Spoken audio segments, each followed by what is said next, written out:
Je vous propose de vous avancer et de prendre place, s'il vous plaît. Il y a beaucoup de place devant, à droite et à gauche.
Alors, je vous souhaite la bienvenue au château de Mortefontaine.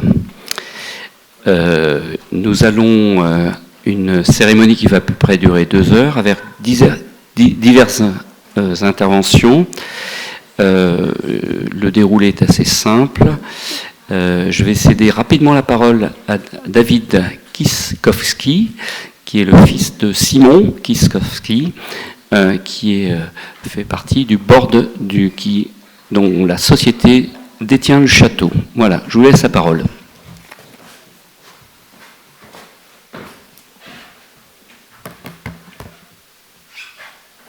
Hi everyone. I'll be giving the talk in English for our American friends, of course. So yeah, I'm David Kiskowski, so I'm Simon's son.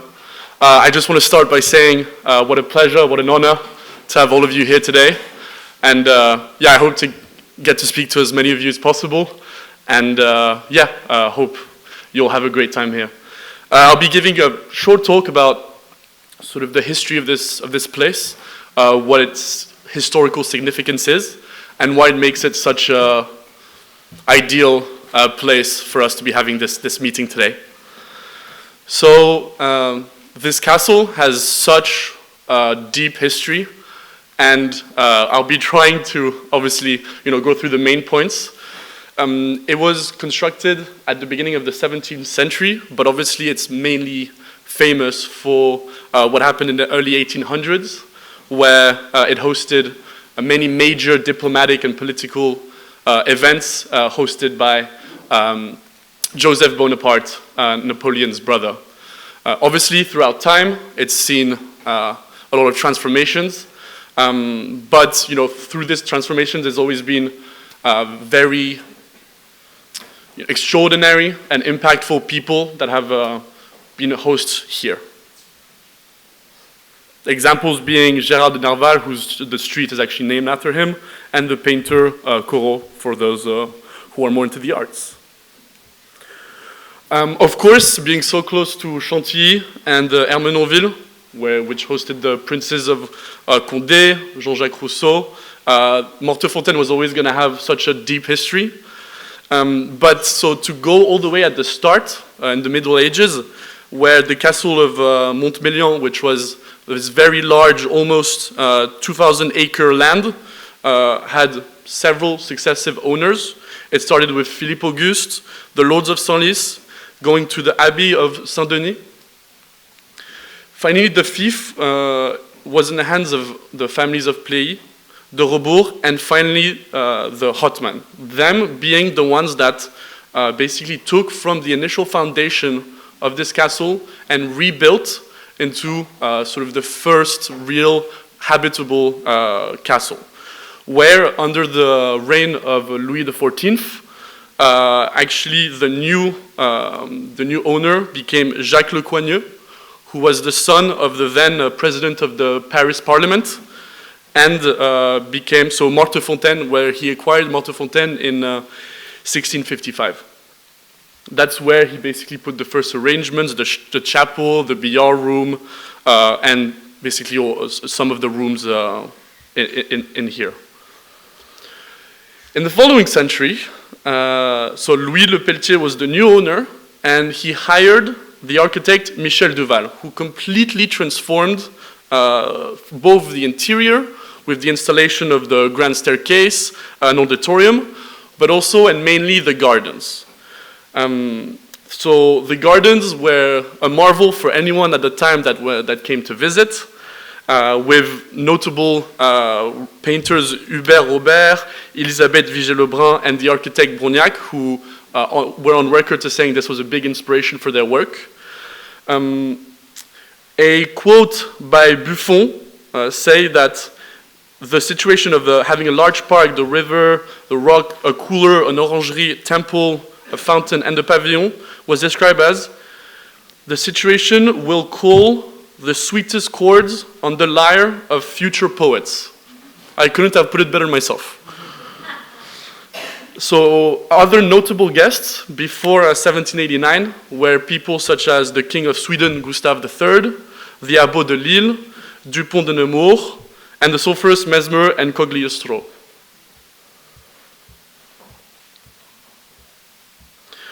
Obviously, the revolution took its toll on the castle.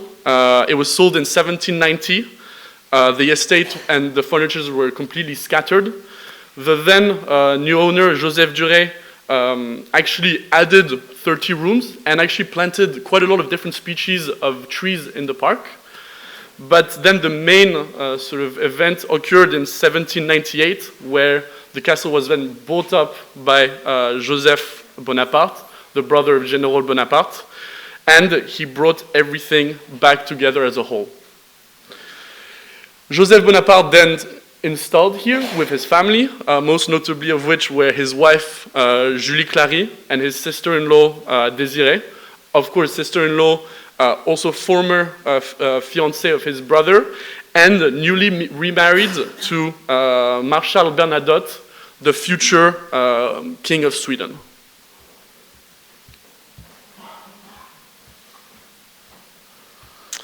So at the end of the Directory is really where this place became kind of a hub for the political elite.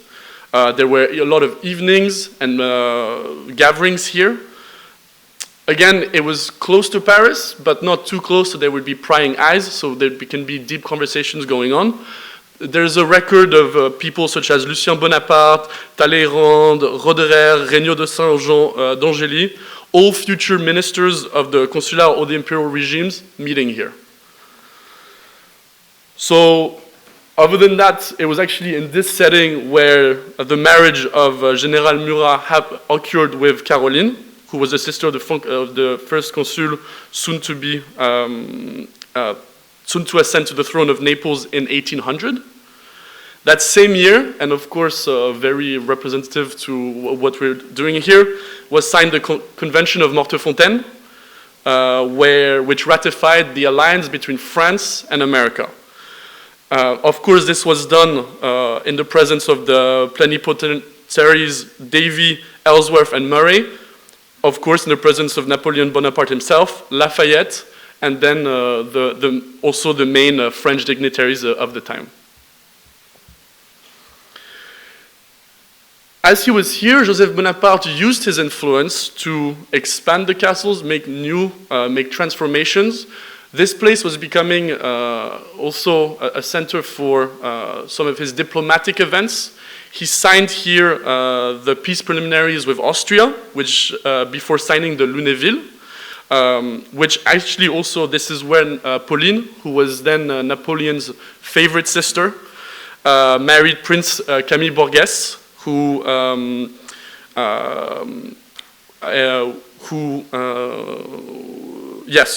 which was actually her second, for the second time in 1803.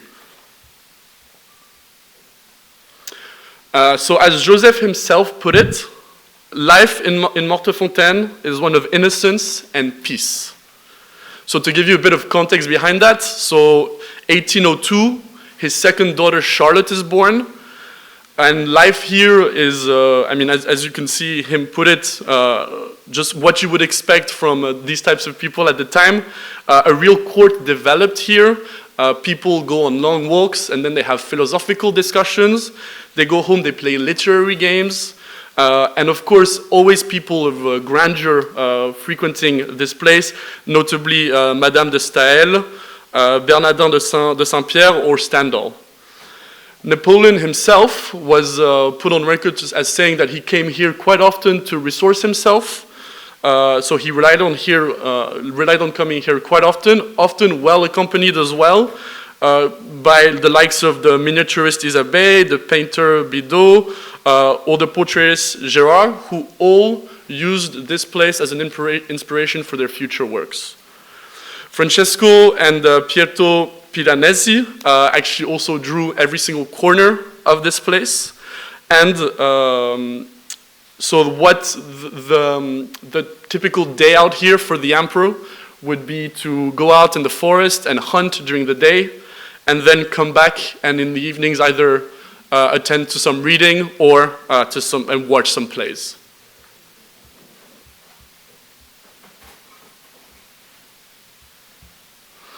So at the beginning of the 19th century, the castle is as it is today. So the architect Jacques Sellerier's work actually perfected completely the legacy which was of the ancient regime. So you've seen as you were walking through the vestibule and the antechamber, followed by another dining room, the BR room, the large lounge, and of course the wonderful gardens. On the ground, oak floors in the Hungarian point in the marquetry give way to marble in the bathrooms. And of course, the park. The park. After Waterloo, obviously another turning point, and the passage of the Prussian troops, the castle was largely destroyed. So despite obviously the protection of some of the sort of core figures and core sort of emblematic facade, it took a large toll. Obviously, Julie Clary could no longer be the owner of the estate as she was under a state of exile, and the ownership was passed to her brother Nicolas in 1816. Succeeding him was Catherine Honorine Blette of Villeneuve, who was also born a Clary, who ended up renting the castle to Baron Schickler. And so at that time the festivities continued as they had done in the past, where hunting was still ongoing, a lot of horse riding, they had built stables. Following that, the Prince of Condé, of course of the region, father of Duke d'Enghien, acquired the place, and then after his death, Baroness Fischer inherited it. Under the July monarchy, again, it's recorded that she would visit Mortefontaine often, and that is around the time when Gérard de Nerval would come around and walk throughout the park. Again, you can actually see through some of his works, in Sylvie, for example, he would evoke that this place was a huge inspiration for him. The same goes for the painter Corot, who actually exposes in 1863 his Souvenir de Mortefontaine, which actually got noticed by Napoleon III, is now currently in the Louvre. And also his work, Batelier de Mortefontaine, is now preserved in New York. Finally, so after Sophie Tanaron, wife Corbin, her two daughters, some baroness and countess, continued to care for the castle, trying to maintain it properly somehow, despite having obviously less resources as their predecessors. The Great War happened. There was a lot of infighting between the villages of the region, and 10 years after the war ended, Louis René, who was Count of Gramont, basically became the new owner of the estate. Despite the Second World War, he managed to pass it on to a congregation of Dominicans, who then set up an oratory, a boarding school for girls. And after many other iterations and new sort of, let's say, use cases for the castle, such as even a hotel. In 2004, the castle, the two pavilions and the park were registered as historical monuments, and here we are today. That's it. Thank you for your time.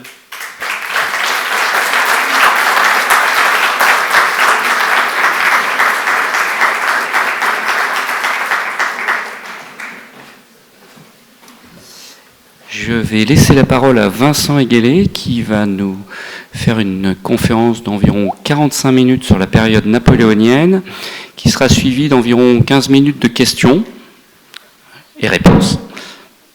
Voilà, je laisse Vincent Eguélé se présenter.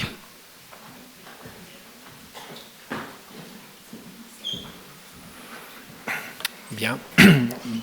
Mesdames et messieurs, bonsoir. Je remercie la mairie de Mortefontaine pour son accueil et la proposition qu'elle m'a faite de vous entretenir d'un sujet sur la famille Bonaparte pendant quelques minutes. J'étais un peu pris au dépourvu parce que la demande est venue il y a quelques jours à peine, mais je vous rassure, c'est un sujet que je maîtrise un peu, ayant passé à la fois mon diplôme de l'école des Chartes sur Joseph Bonaparte, donc ce sont des lieux que je connais de façon onirique, et ensuite après un doctorat à la Sorbonne sur plus globalement la famille Bonaparte et l'héritage révolutionnaire. Donc accessoirement, puisqu'il faut que je me présente, mais il y a un lien avec cette cérémonie, je suis aussi le directeur de la bibliothèque de Versailles qui se trouve située dans l'ancien ministère de la Marine et des Affaires étrangères de Louis XV, où a été négocié le traité d'indépendance des États-Unis en 1783. Et donc pour cette raison, nous sommes un petit jalon historique de cette grande histoire qui allait s'écrire à ce moment. Et donc, de cette manière-là, d'une certaine façon, la boucle est bouclée. Et je suis très heureux d'intervenir également en tant que responsable de cette bibliothèque historiquement liée aux États-Unis à l'occasion de la signature de cette convention de jumelage entre Bordentown et Mortefontaine. Alors, je me permettrai d'emprunter 3 mots à Lucien Bonaparte pour commencer cette conférence, qui étaient en fait les 3 mots qu'il avait donnés comme consigne à l'ensemble de ses fonctionnaires lorsqu'il est devenu ministre de l'Intérieur à la fin de l'année 1799. Brièveté, précision et distinction. Je pense que tout est dit dans ces 3 mots. Si seulement l'administration aujourd'hui pouvait s'y conformer, ce serait merveilleux. Mais le fait qu'il l'ait dit prouve qu'à l'époque déjà, il y avait certains enjeux de clarification et de simplification au niveau de l'administration issue de la Révolution française. Et l'esprit de Lucien Bonaparte transparaît très bien dans ces 3 mots que je rappelle, brièveté, précision et distinction. Cela, je vais essayer de m'y conformer, encore que les historiens ne connaissent pas le terme de brièveté, pour être honnête. La brièveté, je vais essayer d'être bref en vous présentant les Bonaparte, de vous apporter quelques précisions et éventuellement quelques distinctions les concernant. Donc, en effet, comme l'a rappelé David juste avant moi, ce château a une histoire extraordinaire grâce à l'apport que Joseph Bonaparte a fait et à la politique qu'il a menée sous les ordres de son frère, et aussi grâce aux personnes qu'il a invitées, et en effet pas des moindres, puisque nous retrouvons Germaine de Staël, le duc de Montmorency à l'époque, et Pierre-Louis Roederer et Stanislas de Girardin parmi les personnes qui fréquentent assidûment les lieux. Et il y a une raison aussi pourquoi Joseph a-t-il jeté son dévolu sur cette propriété, parce qu'elle est toute proche d'Ermenonville. Et Ermenonville, c'est là où est enterré Jean-Jacques Rousseau. Et en fait, Se rapprocher d'Ermenonville pour Joseph Bonaparte, c'est faire, d'une certaine façon, acte d'allégeance philosophique envers celui qui a inspiré les Bonaparte, lui et ses frères, tout au long de leur jeunesse, jusqu'à la Révolution française. En effet, les jeunes Bonaparte sont des lecteurs assidus de Rousseau, de Voltaire, de Bernardin de Saint-Pierre et d'autres écrivains de cette même veine philosophique, naturaliste, proche justement du sentiment de nature. Et si aujourd'hui encore les Bonaparte nous fascinent 200 ans après, et c'est tellement compliqué d'expliquer leur parcours, eh bien c'est parce que justement eux-mêmes ont tenté de comprendre quelle était leur place dans l'ordre du monde, quelle était leur place dans la nature, et en quoi justement cet état de nature avait pu commander des événements aussi grands que la Révolution française et la carrière météorique de leur frère Napoléon.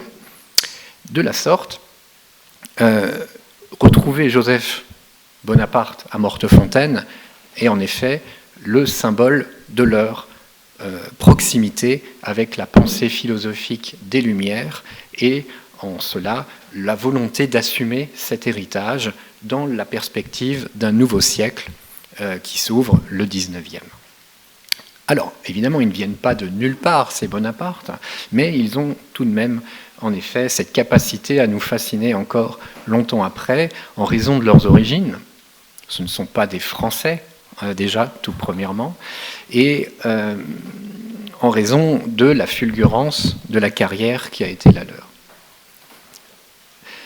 Rappelons que le clan Bonaparte est un tout petit clan, contrairement à d'autres grandes familles corses.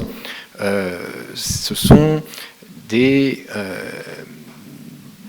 descendants d'une famille issue, originaire de Sarzane, du côté de la Ligurie, qui au XVIe siècle ont émigré en Corse pour devenir soldats et on va dire entrepreneurs.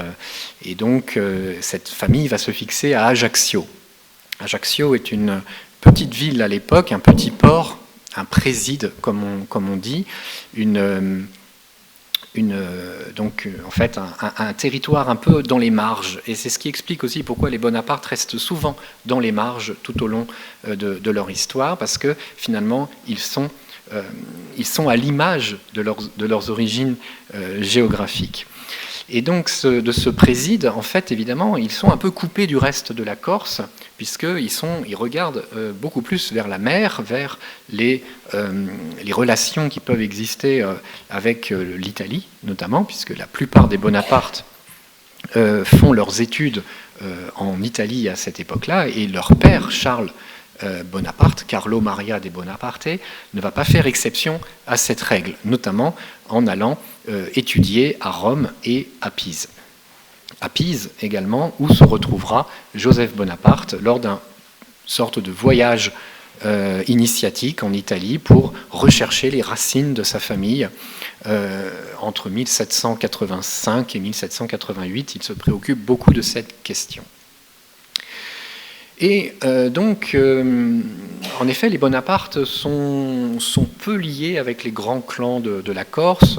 On leur connaît quelques liens avec les Ornano, par exemple, et avec d'autres petites familles de moindre envergure, les Pietrasanta, les Ramolino, puisque ce sont en fait les clans dont est issue Laetitia, la mère, Madame Mère, de Napoléon et de ses frères et sœurs.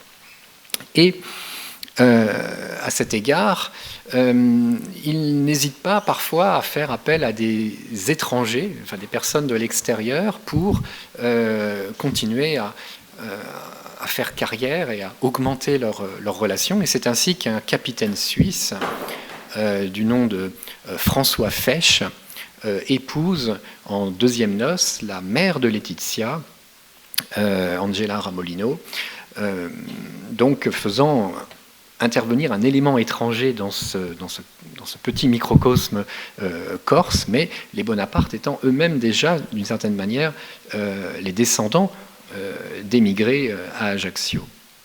Donc, comme on le voit, c'est une famille qui est ouverte sur le monde, mais qui n'a pas une très grande envergure sociale, même si on retrouve quelques Bonaparte ici et là dans les comptes rendus, évidemment, de l'administration civile d'Ajaccio. Ce sont des personnes assez tranquilles, qui vivent de leur rente, qui ont quelques propriétés.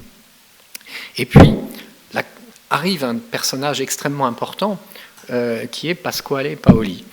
Et Paoli, entre 1750 et 1768, va tenter de créer de toutes pièces une république en Corse qui serait indépendante de la République de la tutelle génoise. Parce que, attention, on dit souvent de façon très erronée que les Bonaparte sont génois. Ce n'est pas vrai.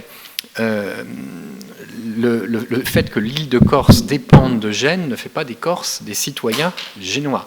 À Gênes, vous avez une oligarchie qui gouverne, et on est très jaloux du titre de citoyen qu'on accorde. La Corse est une dépendance, on va dire presque une colonie de cet État. Et donc, nous avons une grande révolution qui débute dès 1729, qui est en fait le moment où vont commencer à s'affirmer cette fameuse doctrine des peuples, du droit des peuples à disposer d'eux-mêmes, et les Corses commencent à réfléchir à la possibilité d'un État indépendant. Et donc on a d'abord Giacinto Paoli, le père de Paoli, qui prend le flambeau, bientôt suivi par son fils Pasquale, qui en 1760-63 fait appel à des jeunes Corses diplômés revenant de leurs études du continent pour garnir son administration, écrire des discours, faire connaître la Corse à l'extérieur. Et bien sûr, figure parmi ces jeunes hommes un certain Charles Bonaparte.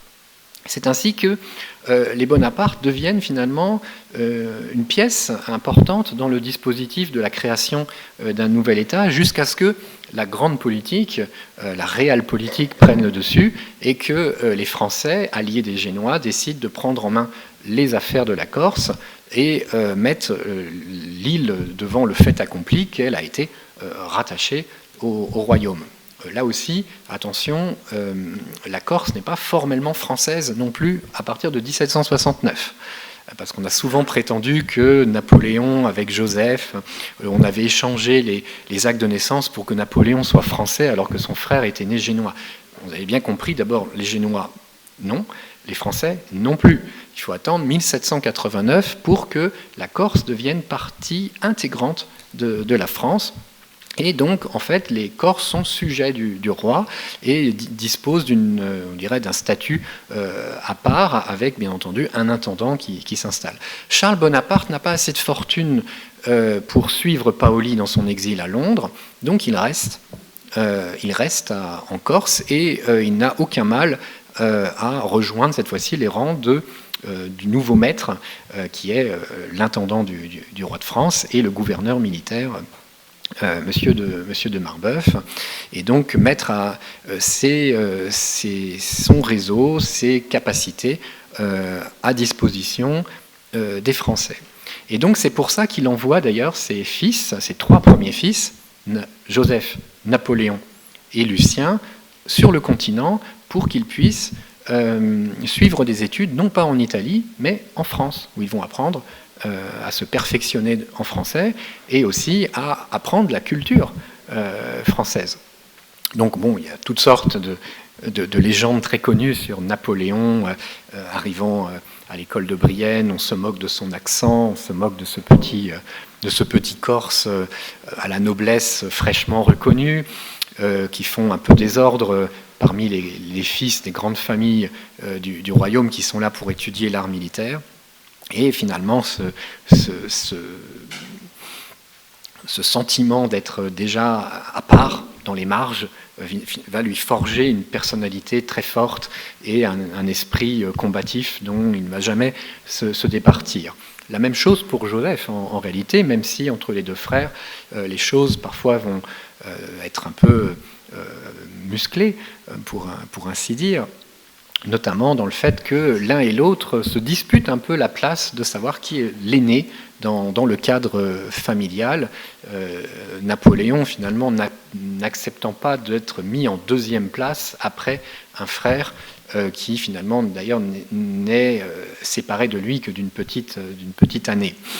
Et donc, Napoléon va profiter d'ailleurs d'un mouvement d'humeur de Joseph qui refuse en 1784 de devenir religieux. Il refuse une carrière ecclésiastique et ce refus, d'une certaine façon, prive Joseph de sa capacité d'aînesse, ainsi que vont le reconnaître la plupart des membres de la famille. Il a fait honte au clan, d'une certaine façon, en s'opposant à ses parents. Et si Charles accepte qu'il suive ses traces en tant qu'avocat, il lui fait d'ailleurs faire plusieurs promesses pour que cette carrière ne fasse pas d'ombre finalement à celle de son frère Napoléon, qui lui est promis à la carrière des armes. Donc le déclassement de Joseph en catégorie de faux cadet intervient dès cette année-là. Et puis survient une catastrophe que les Bonaparte n'avaient pas évidemment prévue, c'est la mort de Charles en 1785 à Montpellier. Et évidemment, la fin de tous les rêves que Charles avait établis à ce moment-là, notamment pour la carrière de tous ses enfants. Il a eu beaucoup d'enfants avec Laetitia, je me permets de les reciter. Donc l'aîné Joseph, le suivant Napoléon, né le 15 août 1769. Ensuite, après, nous avons une fille, Élisa. Ensuite, après, nous avons Lucien. Ensuite, après, nous avons Louis. Encore 2 filles, Pauline et Caroline. Et enfin, un tout petit garçon né en 1784, Jérôme. Et là, je ne compte que les enfants qui ont survécu quelques années après la naissance, parce qu'il y en a eu beaucoup plus en réalité. Et donc, cette famille, elle se retrouve un peu coupée en deux, parce que d'un côté, vous avez ceux, Napoléon, Joseph, Élisa, Lucien, qui ont eu la chance de pouvoir partir en France dans les collèges et les institutions où leur père les avait placés, et puis ceux qui restent en Corse et dont l'éducation va se faire de façon nettement plus sommaire, à savoir les petits derniers, et qui vont parfois d'ailleurs être des électrons assez libres dans le système familial et difficiles à canaliser. Et donc, de 1785 à 1789, la famille Bonaparte enchaîne, on va dire, les situations de crise. Laetitia est très déprimée par la mort de son mari, et c'est son demi-frère, Joseph Fesch, qui va en réalité prendre les devants et s'imposer comme chef de famille provisoire, en attendant que Napoléon puisse revenir de France pour s'occuper des affaires de la famille. Comme vous le voyez, pour l'instant, tout tourne autour de la Corse. Il n'est pas question de carrière mirobolante en France. Il s'agit d'abord de sauver les affaires entreprises par le père avant toute chose. Et puis, 1789 arrive et c'est une bonne surprise pour les Bonaparte parce que, en réalité, même s'ils ont été reconnus nobles, leurs affaires familiales étant ce qu'elles sont, la fin des privilèges leur ouvre nettement plus de perspectives qu'ils n'en avaient jusqu'à présent. Perspectives militaires pour Napoléon, qui pense qu'en effet, il ne sera peut-être pas cantonné à un rôle subalterne dans l'armée. Perspective politique pour Joseph, qui se voit déjà peut-être président du nouveau conseil départemental de Corse. Ce genre de rêve ou députés qui vont pouvoir mettre en pratique, mais qui néanmoins trouvent déjà un plafond de verre, puisque d'autres grandes familles corses sont plus installées et ont plus de relations qu'ils peuvent rêver eux-mêmes. Néanmoins, ils vont s'affilier à un parti qui est, on va dire, la gauche, bientôt l'extrême gauche, les Jacobins, puisque la partie, on va dire, le camp d'en face, les paolistes en Corse, sont déjà suffisamment bien achalandés en personne, et Paoli, qui est revenu de son exil à Londres en 1790, accepte de recevoir les Bonaparte, les fils Bonaparte, mais se méfie quand même d'eux, eu égard au comportement de leur père durant les années de la conquête française. Et donc, à bien à bien des égards, ce refus de Paoli d'intégrer les Bonaparte dans son système politique, qu'il va conduire à une nouvelle tentative d'indépendance en 1793-94, va rendre un immense service à Napoléon et ses frères, puisqu'ils sont obligés de quitter l'île en 1793 et trouver refuge sur le continent où ils vont véritablement s'affilier, cette fois-ci totalement au camp républicain et porter les couleurs de la France dès le siège de Toulon qui avait été livré par les royalistes à la flotte britannique. Donc, d'une certaine manière, c'est par ces événements-là qu'ils deviennent cette fois-ci totalement français et ils vont payer d'une certaine façon à la fois le prix de l'exil corse et le prix du sang, puisque Napoléon est blessé devant Toulon, pour devenir français à part entière. Et l'Assemblée, la Convention, va d'ailleurs les citer en exemple pour leur rôle et leur patriotisme dans un contexte qui est celui d'une guerre civile. En réalité, une guerre civile qui a d'ailleurs pris des proportions dramatiques en Corse, avec des combats extrêmement violents, tout aussi violents que ceux qui se déroulent en Vendée, par exemple. Et donc, à cet égard, ils deviennent des pièces importantes dans un dispositif qui commence à essaimer à l'extérieur des frontières françaises, notamment dans le cadre de la conquête de nouveaux territoires sous la bannière tricolore. Et évidemment, l'Italie. Napoléon a tout de suite, dès 1793-94, indiqué que l'Italie était un champ de bataille qui était mal exploité et que si on lui faisait confiance, si on lui donnait une armée, eh bien, il saurait renverser les choses parce que les événements se passent plutôt mal pour le moment en Allemagne et en Belgique. Et c'est ce qui va se passer effectivement à partir de 1796, lorsqu'il devient commandant en chef de l'armée d'Italie. Et là aussi, à chaque fois, il fait profiter sa famille de l'avancement dont il bénéficie, puisqu'on retrouve Joseph dans son sillage en tant que diplomate, pratiquement diplomate aux armées. On retrouve l'oncle Fesch, dont je vous avais brièvement parlé, qui avait été un peu le sauveur de la famille en 1785, qui était devenu prêtre, mais qui avait prudemment laissé la soutane au vestiaire à partir de 1793, en devenant administrateur militaire lui aussi.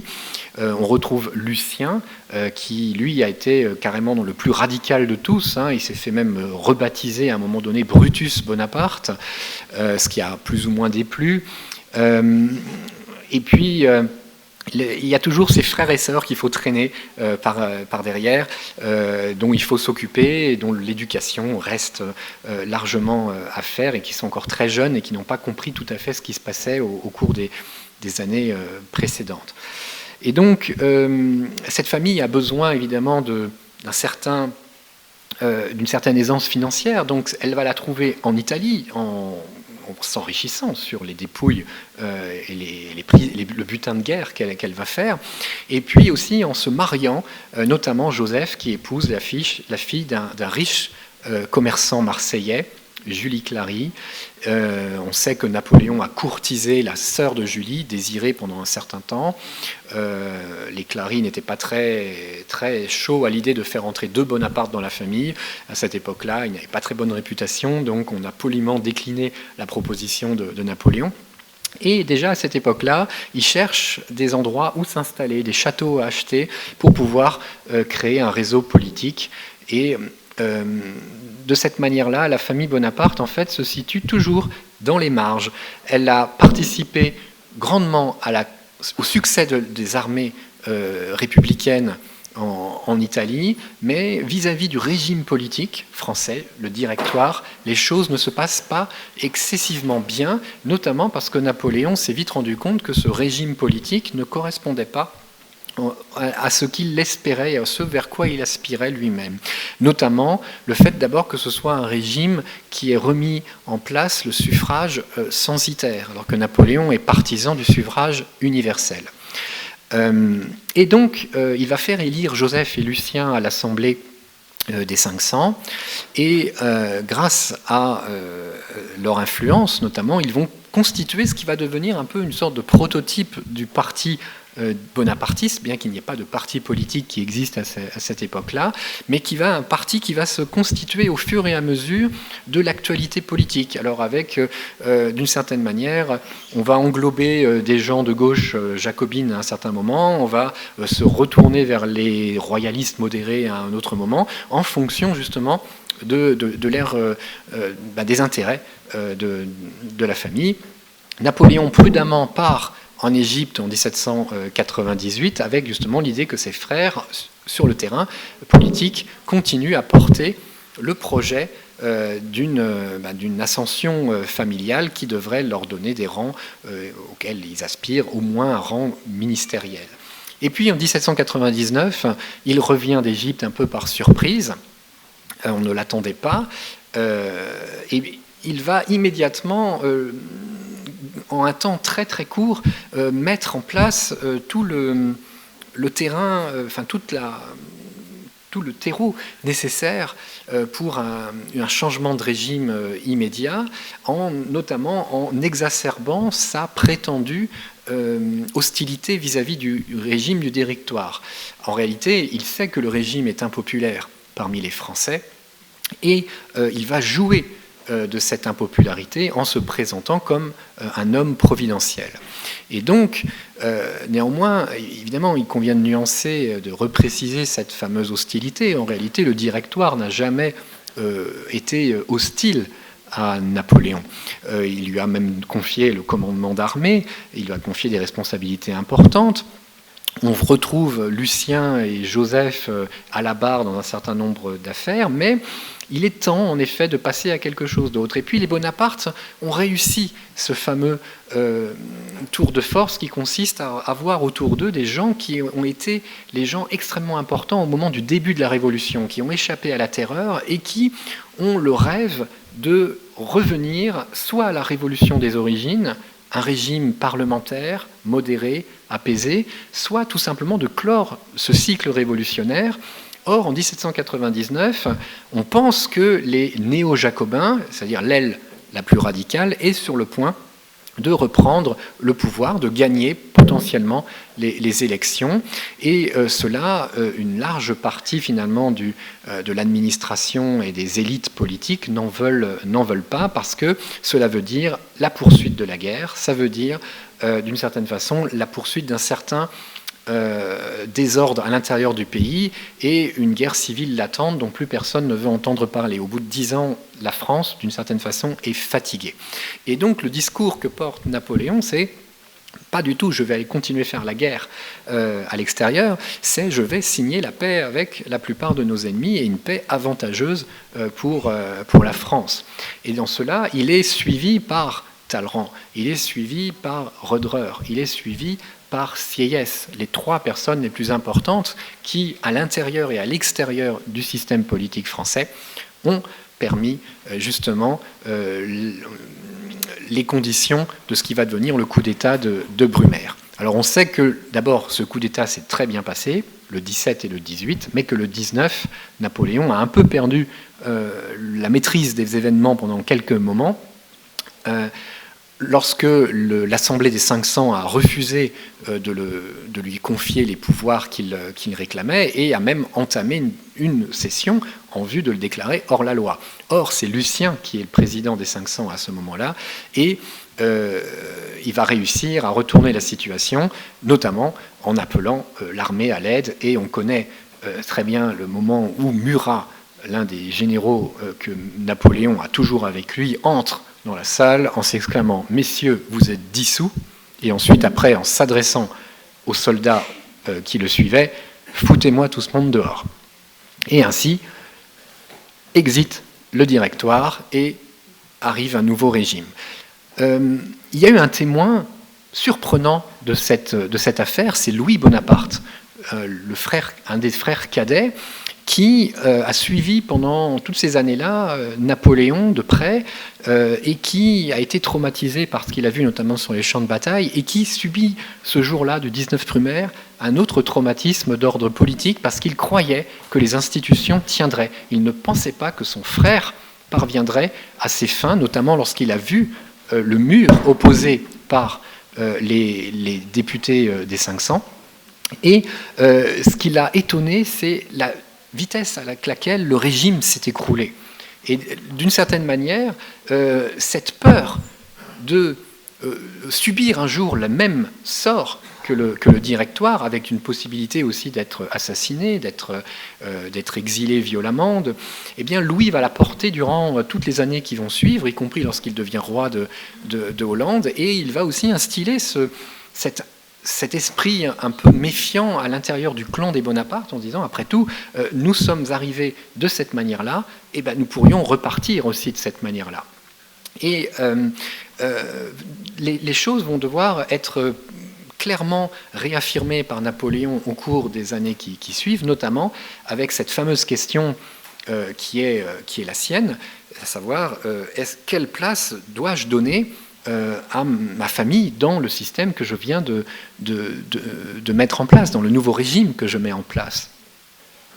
Eh bien, à cette question, Napoléon va répondre de façon, on va dire, ambivalente, comme à son habitude. On sait qu'il avait dit au moment de la rédaction de la Constitution de l'an 8, il faut que cette Constitution soit brève, et au moment où il allait dire le deuxième adjectif, Sieyès lui aurait coupé la parole en disant « et clair ». Il a dit « non, pas du tout, obscur ».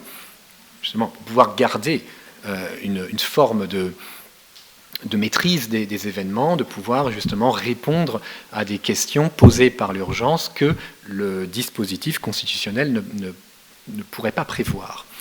Et donc, la même chose se produit vis-à-vis de sa famille. Il n'est pas clair par rapport au rôle qu'il veut leur donner. D'un côté, il nomme Lucien ministre de l'Intérieur. Au bout d'un an, il lui reprend ce ministère. Il nomme Joseph diplomate, mais il n'en fait pas un ministre pour autant, même s'il a des pouvoirs très élargis, notamment dans le cadre de la conclusion de la Convention de Mortefontaine, de la conclusion de la paix de Lunéville, de la conclusion de la paix d'Amiens. Et puis, il y a encore toujours ces frères et sœurs que l'on traîne, dont on ne sait pas trop quoi faire. Il faut marier les filles. Élisa a réussi à épouser l'homme qu'elle voulait. Ce n'est pas tout à fait le cas des deux autres. D'abord, on essaye de faire... on fait épouser à Pauline le général Leclerc, donc elle ne souhaitait pas. Caroline, elle, réussit parce que Murat a fait ce qu'il fallait le jour du 19 Brumaire pour convaincre qu'il était là quand même, qu'il leur avait sauvé la mise et qu'une récompense se méritait. Ce sera Caroline. Et puis Jérôme est en total roue libre pendant plus de 10 ans. C'est celui qui va faire la fête, casser les verres et embarrasser son frère parce qu'il laisse des tas de dettes un peu partout. Et donc, c'est une famille qui est très compliquée à gérer et qui agace Napoléon, surtout parce que les aînés aussi ont des préventions et ont des prétentions vis-à-vis de leur rôle à jouer dans la France. Alors c'est pour ça qu'il va aussi, d'une certaine manière, réfléchir à les écarter du paysage politique français en leur confiant d'abord à Lucien une ambassade en Espagne et puis en proposant à Joseph des postes prestigieux en Italie et jusqu'au moment où la France consulaire devenant France impériale, eh bien, il a les mains libres pour envoyer ses frères et sœurs un peu partout en Europe, régner sur des États satellites en leur demandant de bien suivre les consignes que ces ambassadeurs vont leur donner.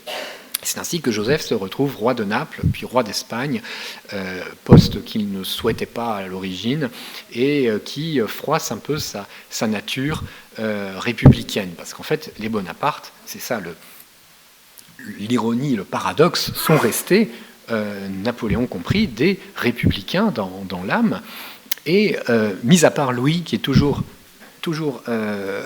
spécial et qui s'est déclaré le royaliste de la famille, mais ça c'est uniquement pour embêter Napoléon. Donc, comme vous pouvez voir, les Bonaparte restent encore aujourd'hui un objet d'interrogation par rapport au rôle qu'ils ont pu jouer les uns et aux autres, et d'une certaine façon à cet engrenage de toujours plus qui conduit Napoléon aussi à remettre en cause, par exemple, les différents traités de paix qui ont été signés par son frère, notamment contre l'Angleterre et contre l'avis à la fois de Joseph et de Talleyrand, qui était le ministre des Relations extérieures, mais aussi une personne assez liée à Joseph et avec qui il partageait de nombreux points de vue communs, notamment l'attitude à adopter vis-à-vis de l'Angleterre, qui n'était pas, selon eux, une attitude guerrière, mais plutôt une approche détendue des différents points de vue stratégiques qui causaient des différends entre la France et cette puissance. Voilà. Donc, je vais arriver au terme de cette conférence qui m'a permis de vous repréciser et de distinguer en effet certaines des personnalités des Bonaparte. Pour la brièveté, je m'excuse, mais c'est une histoire très complexe, comme vous l'avez compris. Et à cet égard, je ne peux que vous renvoyer à différents travaux qui ont été faits au cours des dernières années. L'historiographie française, mais aussi étrangère, s'est considérablement enrichie. Nous sortons un peu des clichés vis-à-vis des Bonaparte, notamment vis-à-vis de cette famille qu'on a souvent considérée comme étant un peu le boulet de Napoléon. En réalité, on voit à quel point l'imbrication des personnalités ont permis d'abord l'accession au pouvoir et ensuite la construction d'un système politique qui a largement façonné la France telle que nous la connaissons encore aujourd'hui, et notamment cette vision héritée des philosophes des Lumières qui consistait finalement d'abord à approfondir et consolider l'héritage de la Révolution, notamment tout ce qui était droit de propriété, abolition du féodalisme, et puis, dans un deuxième temps, la consolidation d'une société apaisée autour de grands chantiers à la fois civils et militaires. Civil, le code civil évidemment, mais aussi le concordat qui mettait fin à une querelle religieuse ouverte par la Révolution. Concordat que vont négocier ensemble finalement à la fois Napoléon, mais aussi Fesch, devenu cardinal, Joseph et Lucien. On oublie souvent le rôle des quatre vis-à-vis de la politique menée par la papauté. Et puis, évidemment, les chantiers militaires qui sont à la fois la consolidation de la France des frontières naturelles, donc qui était un projet porté par la Convention dès 1793, et d'une certaine façon la prééminence de cette France dans le concert des nations.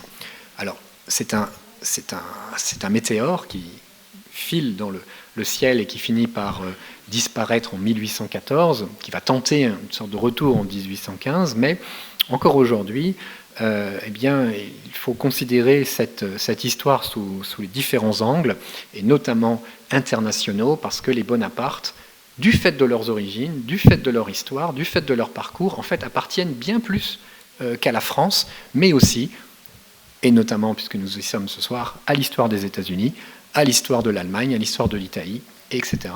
Et je ne peux pas citer tous les pays qui finalement ont été touchés par cette histoire et qui continuent d'une certaine façon à agiter aujourd'hui les historiens et les débats que nous avons à leur propos. Je vous remercie de votre attention.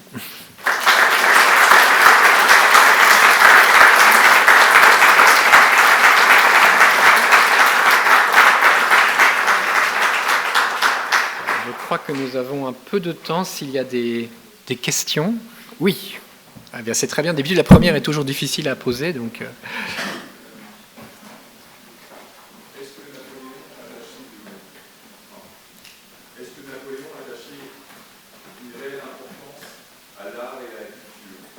à l'art et à la culture. Donc, là, je répète la question si certains ne l'ont pas entendu. Est-ce que Napoléon attachait de l'importance à l'art et à la culture? Donc là, je vais répondre en un seul mot, oui. Même s'il n'y avait pas de ministère de la culture à l'époque, en fait, c'est l'héritier d'une pensée qui est bien plus longue et bien plus ancienne que celle de la Révolution. C'est celle de l'État tout-puissant, qui est le protecteur des arts et des lettres. Et donc, il va faire une chose qu'on oublie souvent, mais c'est que le 25 décembre 1797, il se fait élire à l'Institut. Il est membre de l'Institut. Il veut montrer qu'il n'est pas seulement un traîneur de sabre, contrairement à beaucoup de ses concurrent immédiat, parce qu'à cette époque-là, il y a plusieurs généraux qui se détachent avec l'idée que l'un d'entre eux va peut-être devenir le chef de la France. Lui, il veut montrer que non seulement il a l'art et l'expertise militaire sur le terrain, mais qu'en plus, c'est l'ami des savants. Savants qu'il va emmener ensuite en Égypte lors de sa fameuse expédition. Et cette expédition, qui d'ailleurs est un fiasco militaire, reste encore aujourd'hui l'une des plus belles, finalement, l'un des plus beaux événements qui soit, qui amène la naissance d'une science, l'égyptologie, qui n'existait pas encore. Donc rien qu'avec ces deux petits éléments, Napoléon, oui, on peut voir déjà, a fait énormément pour l'art et la culture, et puis parce que, comme je le disais au cours de mon introduction, il y a cet esprit des Lumières qu'il cultive, lui et ses frères. Napoléon n'est pas seul, d'ailleurs, Joseph a une véritable politique culturelle à Naples. Par exemple, il va nationaliser les biens de l'Église, mais il va récupérer les bibliothèques monastiques qui s'y trouvent. Il ne va pas les vendre. Là, il va les ramener, il va les faire ramener à Naples. On retrouve le même esprit dans d'autres pays qui sont dominés par les Bonaparte à la même époque, notamment en Italie du Nord, en Hollande. C'est toujours dans l'intention de non seulement d'avoir un esprit combatif, on se défend, on est des Français. Le discours tenu, c'est la France est un pays qui est attaqué par ses ennemis. Elle répond par les armes, mais elle répond aussi par la langue, par les arts. Et d'ailleurs, en ce moment, je suis désolé, je vais devoir faire un peu de publicité pour mon prochain livre, mais je travaille sur les capitales occupées par Napoléon. Et récemment, je suis tombé sur une lettre extraordinaire du conseiller d'État Daru, qui est l'intendant de Napoléon à Vienne en 1805. On pourrait penser que les Français ont autre chose à faire alors que la bataille d'Austerlitz n'a pas encore été livrée. Et Daru écrit très précisément à son homologue, le commissaire impérial autrichien Wrébna, en lui disant « Faites-moi la liste de tous les savants à Vienne, savants, artistes, hommes de science, qui auraient besoin d'une aide pour survivre pendant l'occupation. » À ma connaissance, je ne connais aucune armée d'occupation qui s'est autant préoccupée, alors qu'elle était elle-même dans une situation critique, du bien-être des artistes et des scientifiques. Donc voilà, d'une certaine façon, ça permet aussi parfois de relativiser par rapport à la brutalité dont Napoléon a pu être accusé tout à fait justement, mais il y a cette ambivalence, le fait qu'on reste les héritiers des Lumières, et quand on fait la guerre, eh bien, on essaye toujours de trouver un petit point pour aller vers le haut et donner de l'espoir à l'humanité ensuite. Est-ce qu'il était bipolaire ? Je ne fais pas de psychanalyse ni de psychologie. Je ne pense pas, non. Non, c'était. Par contre, il devait. Aujourd'hui, peut-être qu'on considérerait que c'est un HPI, un haut potentiel, comme on dit, qui est le nouveau terme à la mode pour qualifier les enfants pénibles. Mais disons qu'il n'a pas montré de prédisposition particulière lorsqu'il était petit, comme beaucoup de génies d'ailleurs. Il a essayé par exemple d'écrire des romans quand il avait 18, 20 ans et quelques. On ne peut pas dire que ce soit des chefs-d'œuvre, par exemple. Donc l'esprit de Napoléon, il commence vraiment à émerger totalement dans les années 1793-94, au contact de l'adversité. Et il n'a jamais été aussi bon quand il est dos au mur, d'une certaine façon. C'est quelqu'un qui se révèle quand il est arrivé au bout de ce qui est possible de faire. Et donc, en cela, il avait sans doute aussi un charisme éblouissant pour pouvoir... que c'était quelqu'un qui était très terne d'aspect et qui brutalement arrivait à emmener des milliers d'hommes. Donc, il avait cette capacité aussi à jouer sur son image également. Donc, d'une certaine façon, c'est ça qui reste aussi un peu le mystère Napoléon aujourd'hui. Mais bipolaire, non, je ne pourrais pas me permettre de dire ça parce que ça renvoie d'abord à des diagnostics qui sont impossibles à mettre en place, étant donné que le sujet est mort depuis 200 ans. Et je ne crois pas qu'on puisse lui accoler cette étiquette. Comme c'est très difficile de lui accoler d'autres étiquettes, d'ailleurs.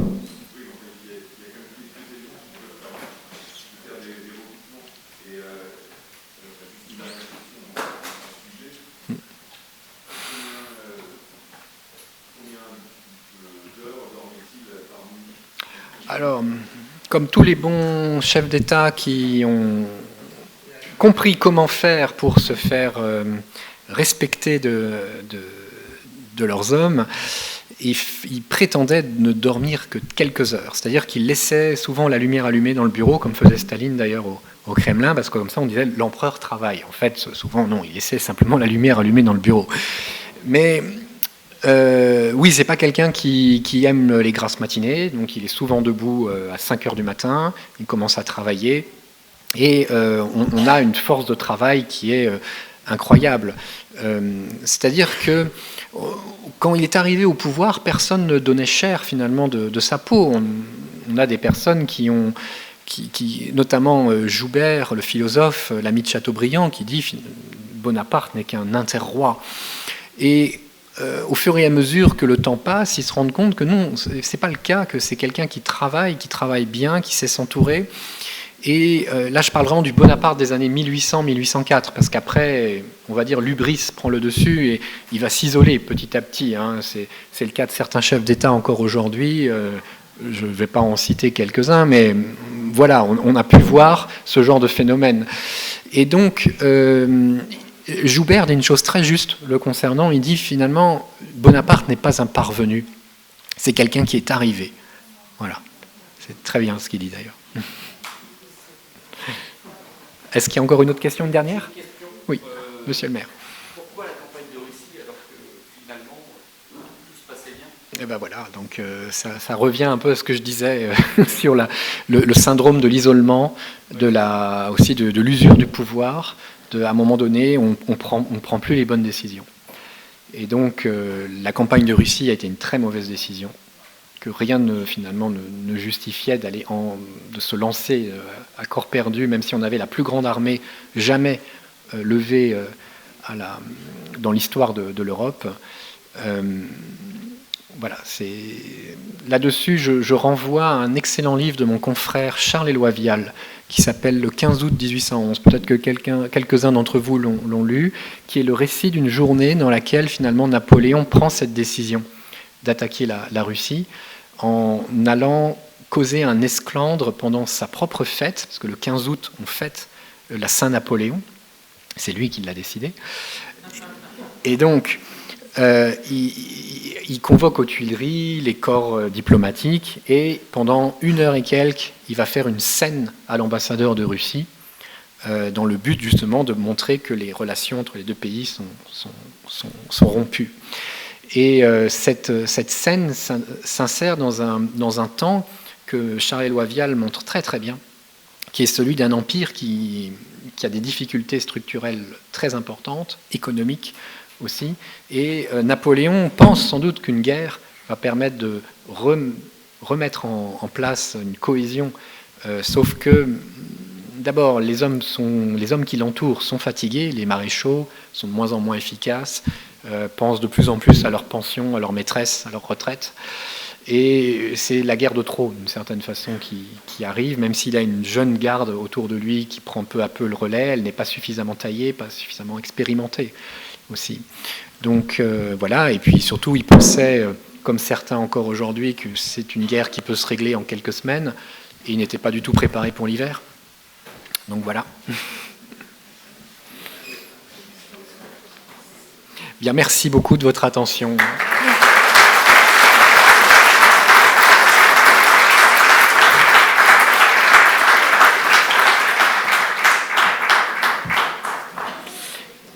Donc, nous allons avoir un petit intermède de la part d'un artiste local qui va nous citer du Gérard de Nerval, comme l'a si bien dit David, artiste local lui aussi. Voilà.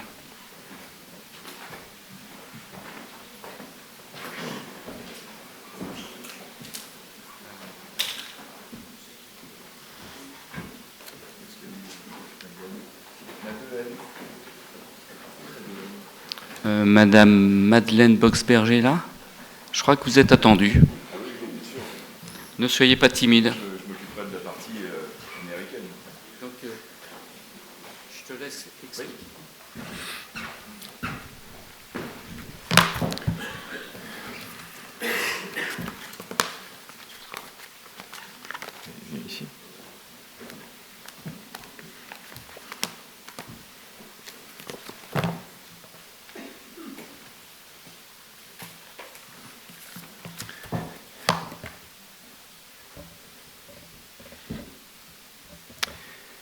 And I am Guylain.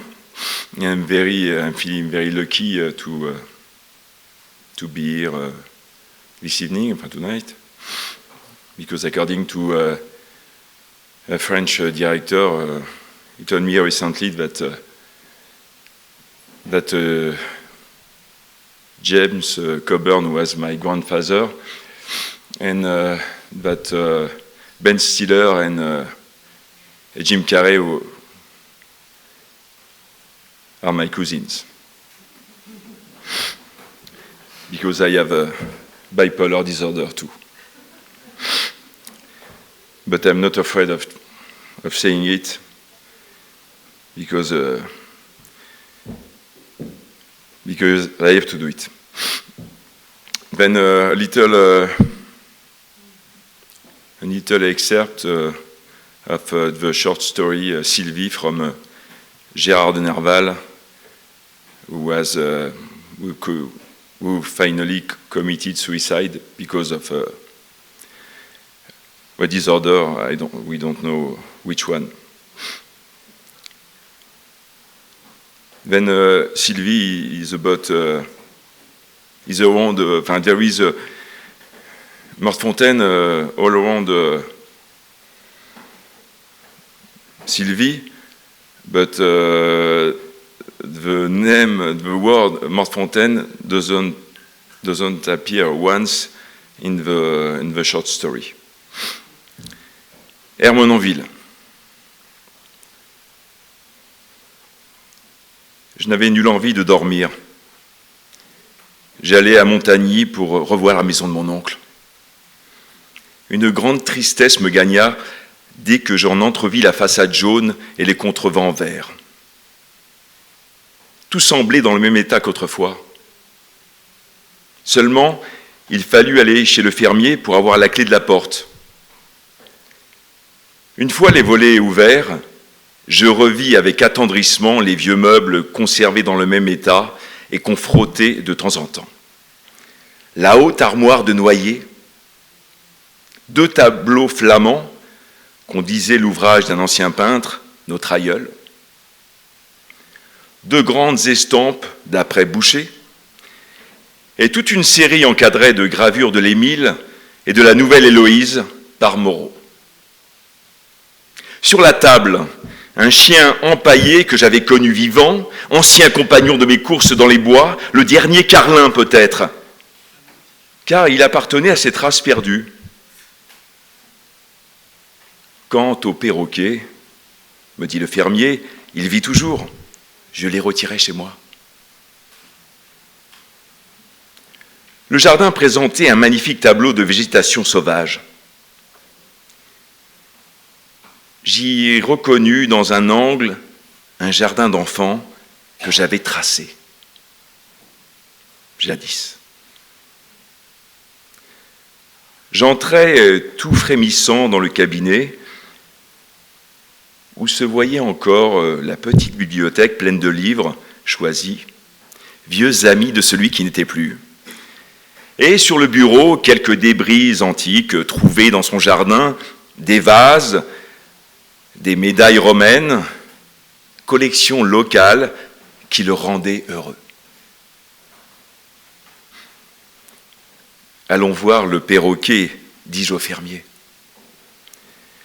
Le perroquet demandait à déjeuner comme en ses plus beaux jours et me regarda de cet œil rond, bordé d'une peau chargée de rides, qui fait penser au regard expérimenté des vieillards. Plein des idées tristes qu'amenait ce retour tardif en des lieux si aimés, je sentis le besoin de revoir Sylvie, seule figure vivante et jeune encore, qui me rattacha à ce pays. Je repris la route de Loisy, c'était au milieu du jour. Tout le monde dormait, fatigué de la fête. Il me vint l'idée de me distraire par une promenade à Ermenonville, distant d'une lieue, par le chemin de la forêt. C'était par un beau temps d'été. Je pris plaisir d'abord à la fraîcheur de cette route qui semble l'allée d'un parc. Les grands chênes d'un vert uniforme n'étaient variés que par les troncs blancs des bouleaux au feuillage frissonnant. Les oiseaux se taisaient. Et j'entendais seulement le bruit que fait le pivert en frappant les arbres pour y creuser son nid. Un instant, je risquais de me perdre, car les poteaux dont les palettes annoncent diverses routes n'offrent plus par endroits que des caractères effacés. Enfin, laissant le désert à gauche, j'arrivais au rond-point de la danse où subsiste encore le banc des vieillards.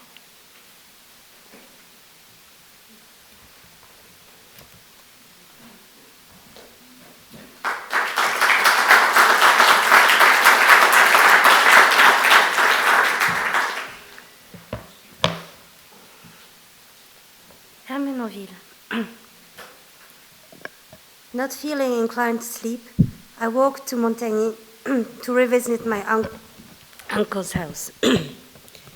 Sadness fell upon me at the first glimpse of its yellow front and green shutters. Everything looked as before, but I was obliged to go to the farmer's to obtain the key.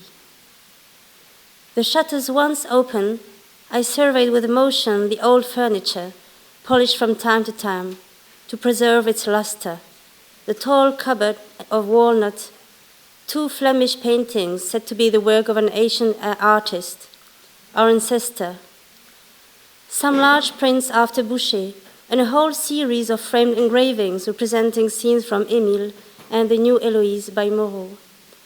On the table was the dog, now stuffed and mounted, that I remembered alive as the companion of my forest rambles, perhaps the last Carlin, for it had belonged to that breed now extinct. As for the parrot, said the farmer, he is still alive, and I took him home with me. The garden offered a magnificent picture of the growth of wild vegetation, and there, in a corner, was the plot I had tended as a child. A shudder came over me as I entered the study, which still contained a little library of choice books, familiar friends of him who was no more, and where upon his desk lay antique relics, vases, and Roman medals found in the garden. A local collection, the source of much pleasure to him. Let us go to see the parrot, I said to the farmer. The parrot clamored for his breakfast, as in his best days, and gave me a knowing look from his round eye peering out from the wrinkled skin, like the wise glances of the old. Full of sad thoughts awakened by my return to this cherished spot, I felt that I must again see Sylvie, the only living tie which bound me to that region, and once more I took the road to Loisy. It was the middle of the day, and I found them all asleep, worn out by the neigh of merrymaking. It occurred to me that it might divert my thoughts to stroll to Ermenonville, a league distant by the forest road. It was fine summer weather, and on setting out, I was delighted by the freshness and verdure on the path, which seemed like an avenue of a park. The green branches of the great oaks were relieved by the white trunks and rustling leaves of the birches. The birds were silent, and I heard no sound but the woodpecker tapping the trees to find a hollow for her nest. At one time, I was in danger of losing my way, the characters being wholly effaced on the guideposts which served to distinguish the roads. Passing the desert on the left, I came to the dancing ring, where I found the benches of the old men still in place.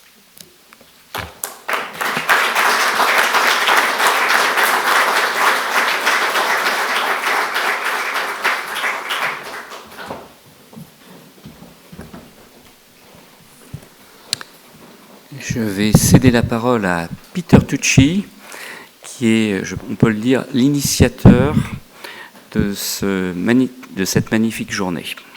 Peter.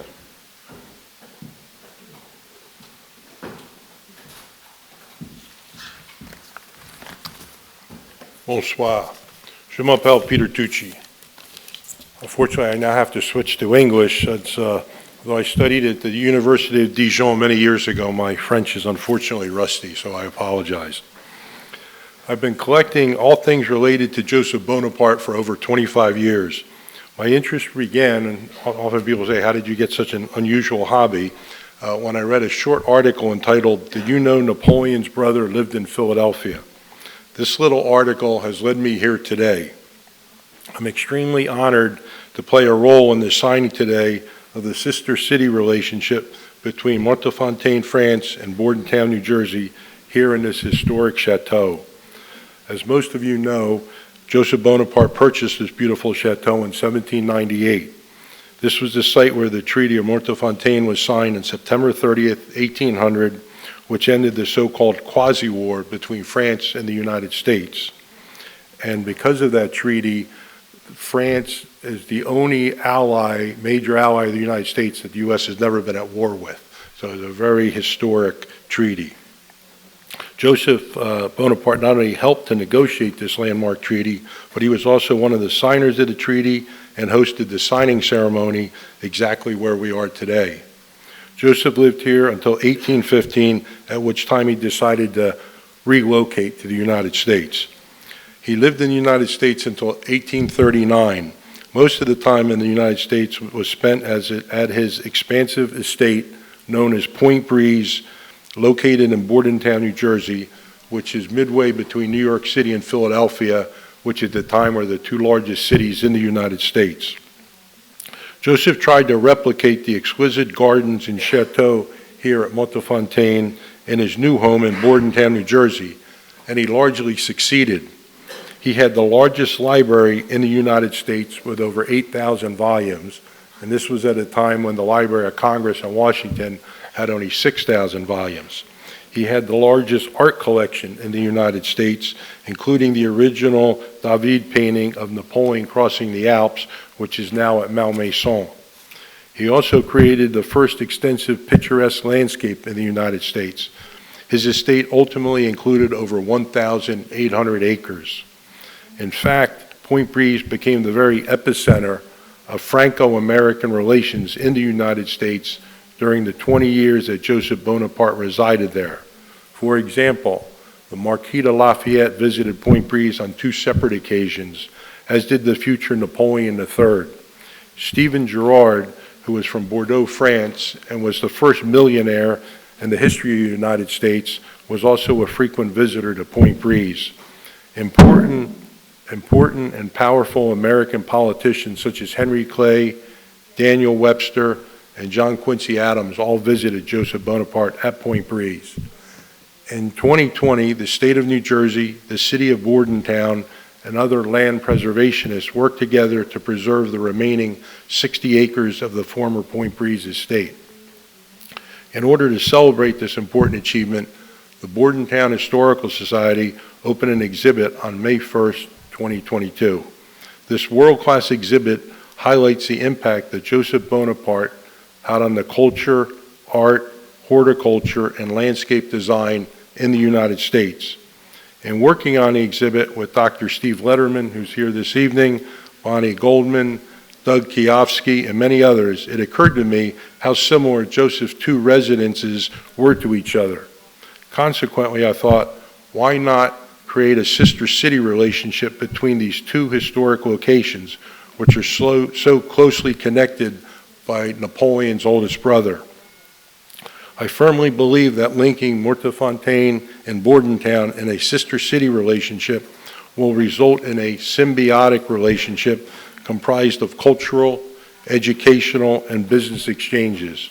I know, for example, that school administrators in both Montefontaine and Bordentown are already excited about the possibility of future exchanges of students. And I know that the Bordentown Historical Society is very eager to welcome Jacques and others from Montefontaine in a visit to Bordentown. I would like to personally thank Jacques and Jen, the mayors of these 2 wonderful cities, who each supported and made this sister city concept a reality. I think they deserve a round of applause.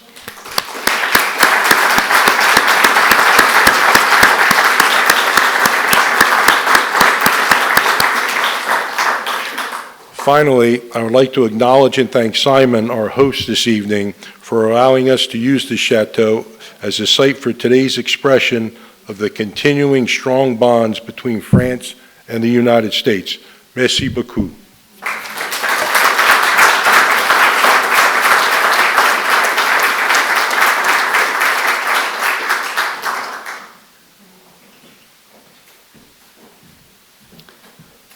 Je vais passer la parole à Monsieur Dominique Bernard, qui est le directeur de l'Institut Saint-Dominique. C'est un de nos axes prioritaires dans le cadre de l'échange, évidemment, entre nos deux villes.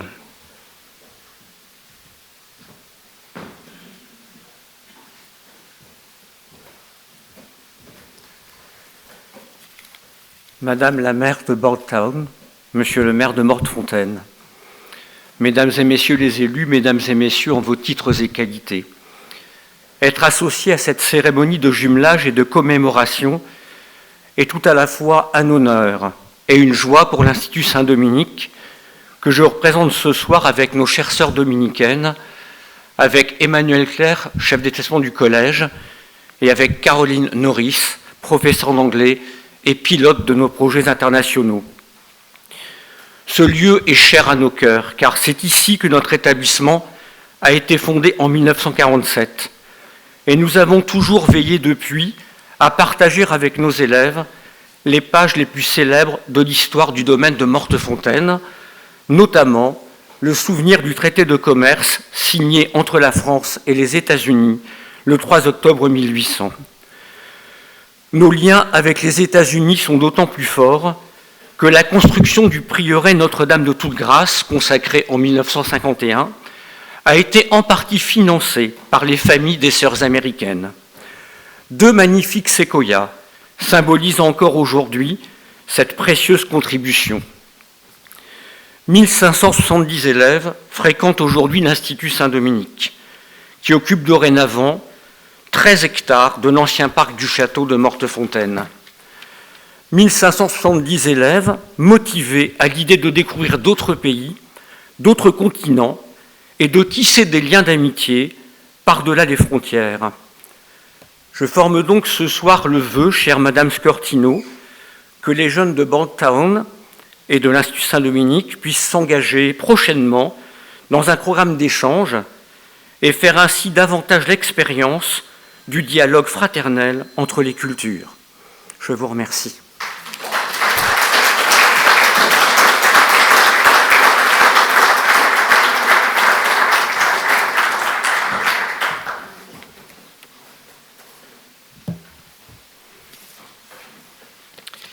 J'avoue que après tant de connaissances, d'érudition, j'ai beaucoup de mal à enchaîner. Mais il faut un peu de courage parfois, et je n'en manque pas. Voilà, messieurs les parlementaires, je crois que nous avons des parlementaires, messieurs les maires et élus, monsieur le représentant de l'ambassade des États-Unis, chers amis américains, chers amis de Mortefontaine, amoureux de patrimoine et d'histoire, je vous souhaite la bienvenue à Mortefontaine, dans ce magnifique château. En premier lieu, je tiens à remercier toutes les personnes qui ont été associées à ce magnifique projet d'aujourd'hui, puisque nous avons eu le go il y a 6 semaines, et en 6 semaines, nous avons réussi à monter cette magnifique cérémonie et à enrôler énormément de personnes. Vous devez savoir que nous sommes retransmis en direct vers les États-Unis, puisque les citoyens de Bordentown peuvent regarder en ce moment cette cérémonie, qui est traduite en simultané actuellement. Donc je tiens à remercier tout le personnel de la mairie. Voilà, ça y est, c'est fait. Parce qu'elles ont vécu, nos secrétaires, des heures difficiles. J'en suis le témoin.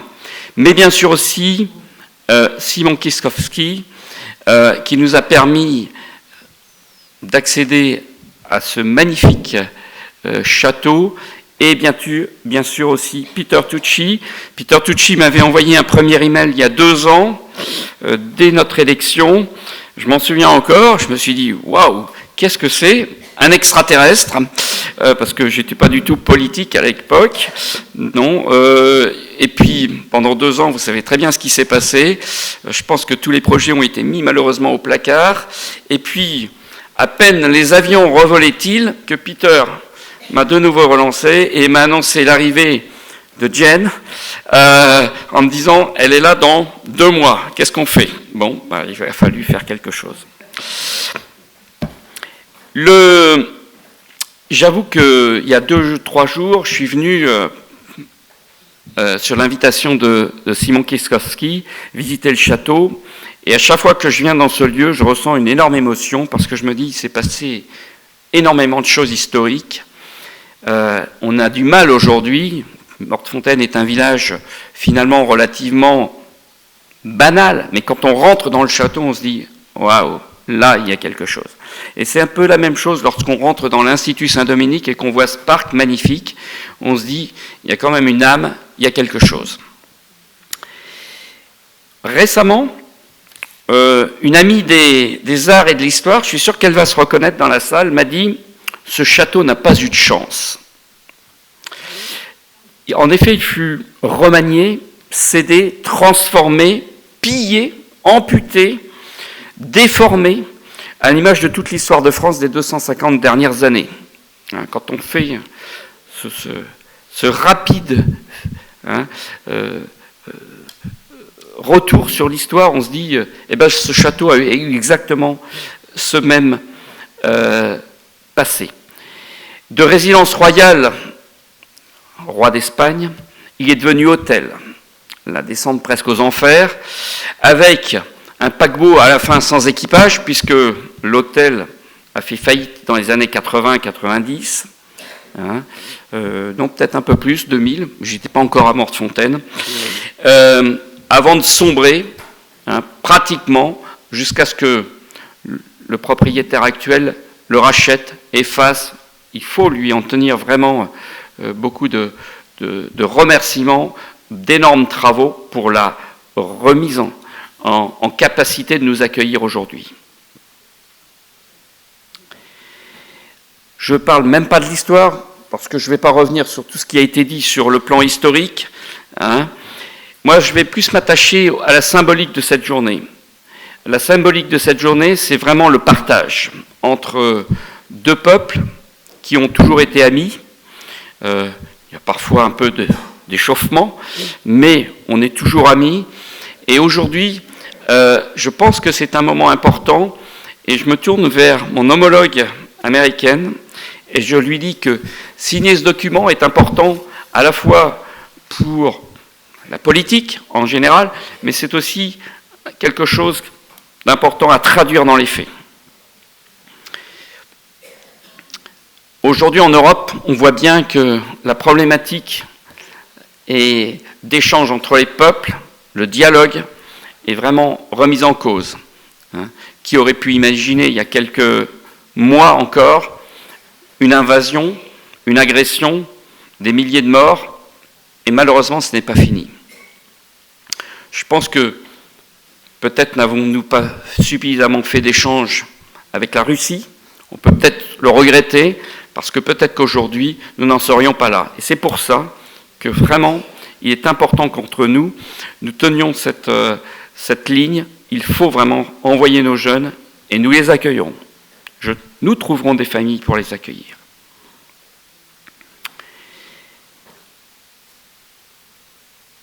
Le château, c'est bien sûr aussi Joseph Bonaparte. Et comme l'a dit Peter, c'est la communion entre nos 2 communes. Il est parti d'ici pour aller chez vous, et c'est le fil conducteur. J'aurais bien aimé ce soir, malheureusement, avoir Thierry Lentz avec nous. C'était prévu. Il s'est décommandé il y a 2 jours, et je lui souhaite un prompt rétablissement. Peut-être nous écoute-t-il en ce moment. Je pense, et ce sera ma conclusion, que notre jeunesse a véritablement besoin d'échanges, de communication. Le français est une langue difficile, nous en sommes tous conscients, mais elle est tellement belle. Voilà. Je vous remercie et je vous cède la parole, chère Jennifer.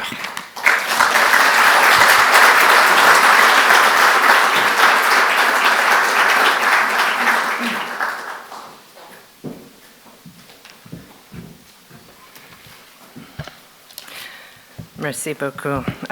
Bonsoir, je m'appelle Jennifer Shortino. Je suis la maire de Bordentown et je suis désolée because like Peter Tucci, that is the extent of my French so I will be switching to English tonight. I want to thank everyone for the incredible welcome we've received. I can't tell you how excited we were when we drove into town earlier and saw Bordentown on the sign outside with Morte Fontaine. It was extremely exciting. This is an absolute stunning setting to be here to mark this historic occasion, and we're so thrilled that we could be here. None of this would have been possible without the help of a number of people that have already been mentioned. Most importantly, Mayor Jacques Fabre. Thank you for all your time, your energy, and most importantly, the graciousness of both you and your wife. We certainly appreciate that. I'd also like to thank Simon Kiskowski for generously opening his home to us. It's an absolute marvel, and we're so honored to be here. I also want to thank St. Dominique Institute for its support. Like Mayor Fabre just said, connecting our students will be so important, and I'm really looking forward to connecting him with our school officials as well. And of course, the Bordentown Historical Society for setting the wheels in motion and making all of this possible. Earlier this year, when Peter Tucci had mentioned the possibility of a sister city relationship, my immediate response was absolutely. How can we do this? Because I know how important history is to the people of Bordentown. It's the lifeblood of our city. It fuels so much of what we do all year long. It attracts visitors from near and far, as I'm sure it does here, and it makes our little town special. Much of that has been driven by our Historical Society, which has been doing tremendous work in recent years, and that's thanks to three people in this room, Director Peter Tucci, and our co-presidents, Bonnie Goldman and Steve Lederman, who are also here. The relationship we're forging here tonight will give us the opportunity to highlight our shared histories, and for Bordentown in particular, it will allow us to add more depth and color to a story that is still relatively young when you compare it to the French story here. The founding of our town dates back to 1682, which in the United States is considered quite historic because it predates the founding of our nation by 100 years. In fact, many key figures in the American Revolution called Bordentown home at one time. You may be familiar with Thomas Paine, who was the author of Common Sense, which helped actually shape a lot of hearts and minds around our revolution. Francis Hopkinson, who was also one of the signers of our Declaration of Independence, called Bordentown home. So we have many key figures, but by comparison, when we were walking Senlis last night with Mayor Jacques, we saw some Roman ruins and structures that dated to, I believe, 111 AD. So we're relatively young compared to Morte Fontaine. So by twinning our sister cities, we have the opportunity to learn more about our historical ancestors and the legacy that has survived centuries. And it's crossed oceans, and it's still alive in Bordentown today. In fact, I would say that Joseph Bonaparte's legacy is more alive than ever, thanks to the city's recent acquisition and preservation of his estate. As it was mentioned earlier, there was threats of development when it was going up for sale. It could have possibly been a housing development, warehousing, many horrible things we don't want to think about, but the city stepped up, and I want to take this moment to thank my fellow commissioner and our former mayor, Jim Lynch, who together, along with the DNR Greenway, which Peter is a part of, and the state of New Jersey, they recognized the importance, the historical significance of Point Breeze, and came together to seize the opportunity when it was about to go up for sale. It seems so much of what is going on in our city these days touches on our French connections. As Peter mentioned, the Historical Society has an ongoing exhibit right now that has many personal artifacts that he has contributed himself, and the Historical Society has collected from others that belong to Joseph. In fact, we hosted the French ambassador, Philippe Etienne, 2 weeks ago, was that? And he had the chance to tour that as well and to come out and see Point Breeze. We also have a brand new theater in town at the moment, which is running its first production, and it's a play called God of Carnage, which is by French playwright, forgive me if I do not pronounce her name properly, Yasmina Reza, who I know lives in Paris.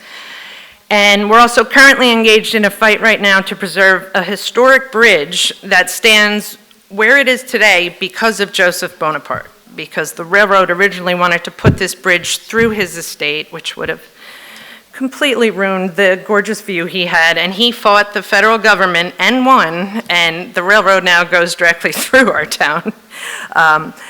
But there's so many connections going on right now. So I hope many of you will have the opportunity to visit Point Breeze at some point in the near future because the views are breathtaking.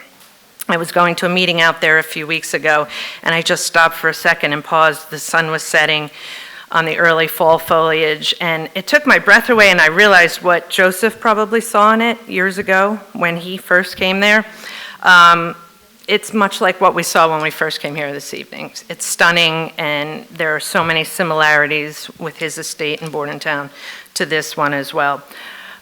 During Ambassador Etienne's visit, he noted that this is proof that the French-American connection runs strong, and I couldn't agree more. It's a connection bound by history, and I'd like to believe a genuine affection. When Joseph's mansion was originally destroyed by fire in 1820, many of his Bordentown neighbors rushed in to try and save his priceless possessions. I think he had the crown jewels and many famous paintings at the time, and he later wrote a letter thanking them and noted, "This event has proved to me how much the inhabitants of Bordentown appreciate the interest I have always felt for them and shows that men in general are good." 200 years later, the sentiment still holds true. I'd like to think that Mortefontaine, like Bordentown, is a little slice of history that's gotten it right. The people are genuinely good, genuinely compassionate, and we're really looking forward to forging a lifelong relationship with you, especially for future generations. So I want to thank everybody very much for this opportunity. Thank you.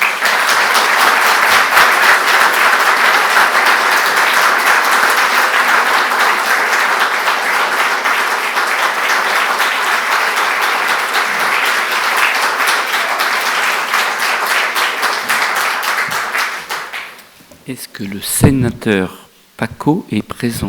Voilà. Je ne vous avais pas vu, monsieur le sénateur, j'en suis désolé. Donc, je vous cède la parole. Je vous sais historien, passionné de patrimoine. Donc, vous êtes l'homme parfait, si je puis dire. Merci, monsieur le maire. Merci, cher Jacques. Je ne suis pas historien, je ne suis qu'un modeste agrégé d'histoire. L'historien cherche. Je n'ai plus le temps. Je n'ai pas le temps.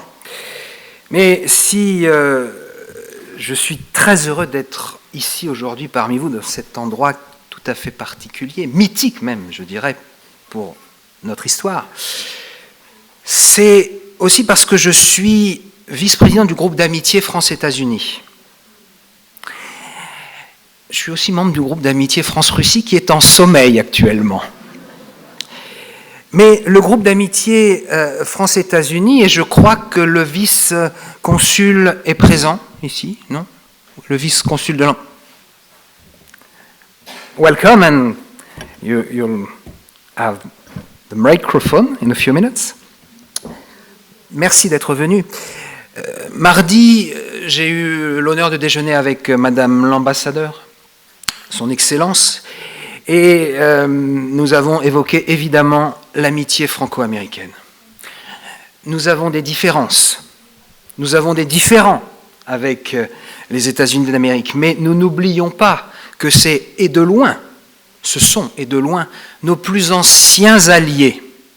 Nous ne l'oublions pas, ils ne l'ont pas oublié.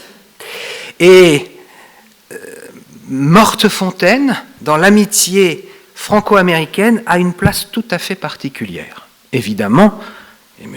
Aiglé le sait mieux que quiconque, du fait de Joseph Bonaparte. Mortefontaine, avec ce nom bucolique, poétique, romantique à souhait, avec ses vieilles pierres gorgées d'âme, dans cet écrin de verdure qui l'entrelace, Mortefontaine est vraiment un lieu mythique. Et je pèse mes mots. Mythique parce que c'est là que se sont rencontrés sur la map monde de l'histoire et du rêve de la nation française deux des imaginaires les plus puissants, les plus magiques, les plus grandioses. C'est la galaxie Bonaparte, dont vous avez parlé, et c'est la bannière de l'espérance américaine. Mortefontaine, c'est effectivement ce lieu très particulier où ce fut une oasis du consulat. Je ne sais pas si le mot est bien choisi, mais ce consulat qui est un temps si particulier, où l'on a, ici à Mortefontaine, festoyé, négocié, convolé, où la diplomatie, l'amitié, l'amour et la paix ont rayonné. Mortefontaine, où effectivement Joseph Bonaparte et Julie Clary, il ne faut pas l'oublier, effectivement, ont offert à la famille Bonaparte ce refuge doré, cette acropole qui symbolisait leur ascension sociale, leur réussite tout à fait extraordinaire. Dans vous avez utilisé le mot météorite tout à l'heure.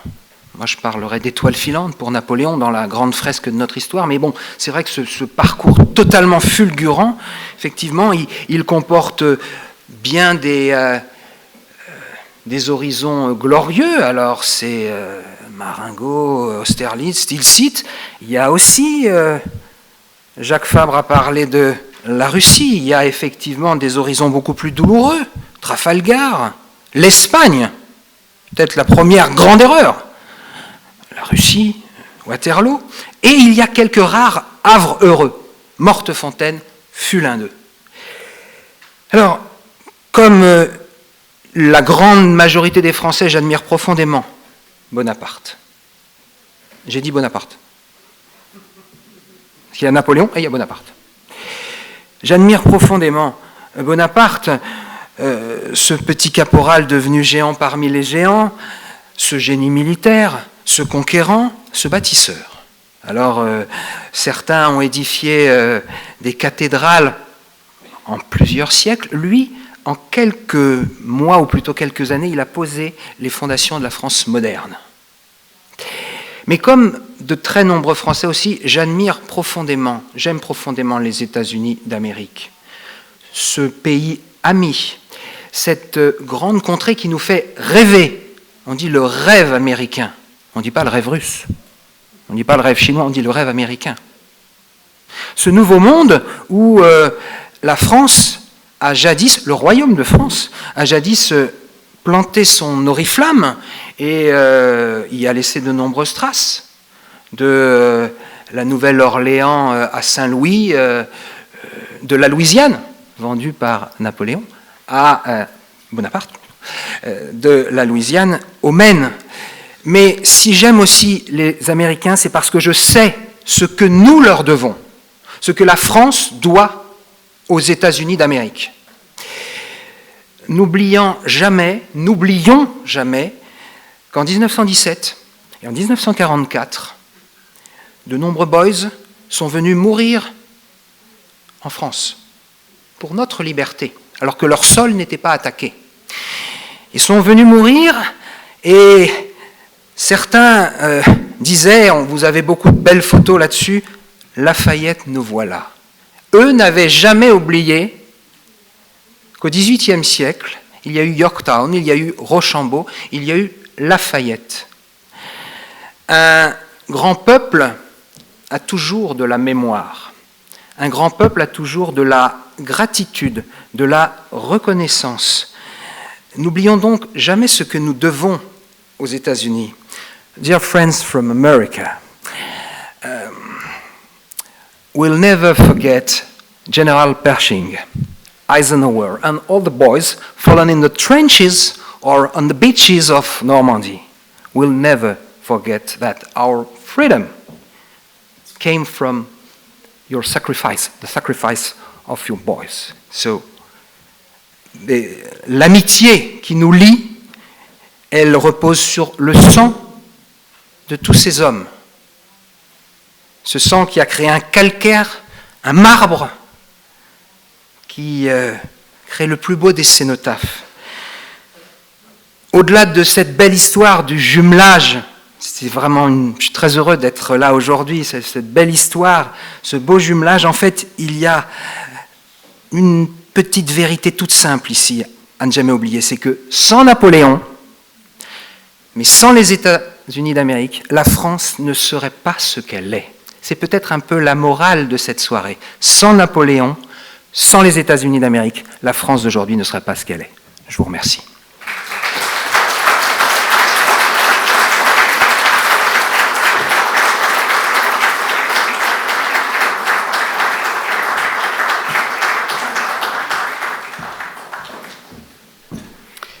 Nous allons donner la parole au représentant de l'ambassade des États-Unis, ce sera le dernier mot, et après je vous conduirai à un buffet, mais qui n'aura rien à voir avec malheureusement les fêtes de Joseph dans ce beau château, mais qui sera quand même très sympathique. Je vous laisse à vous de jouer.